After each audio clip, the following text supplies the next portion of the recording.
let's do a little cleanup on our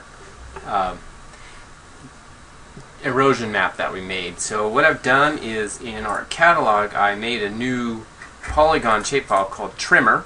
Just name that because we're going to use it to trim things, and so we need to pull the coordinate system from our DEM, which will the NAD 27 UTM zone 12 is what all of our calculations are in. So you want to make sure whenever you do an extract by mask, you use your polygons that are in the same coordinate system. ARC will be a lot happier, and the extraction will be a little bit more accurate.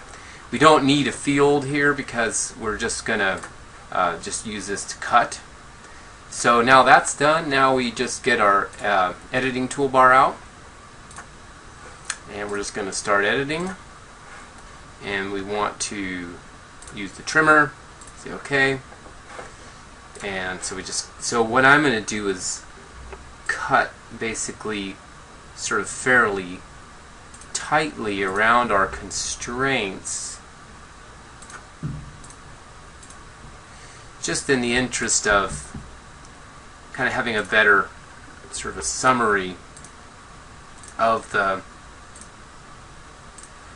difference, and most importantly, I think really outside the zone of the terrace remnants is where we want to be tight. So notice how it was pretty tight around the Coon Bluff, the hill there by Fondy Sutton. So let's just use that as the trim.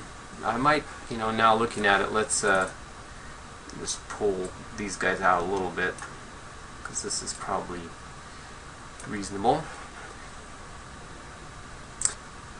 There. Stop editing, save edits. Okay, so now we've got our mask that we're going to use to cut the erosion map, which is shown here, raster 2.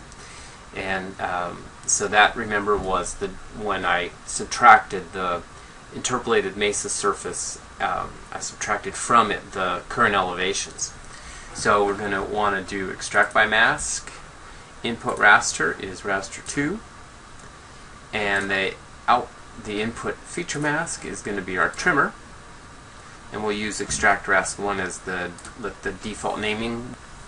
Okay, so now we have, if we turn off the trimmer and turn off raster 2, turn off actually everything here, what we can see is there's our map of basically the trimmed erosion map.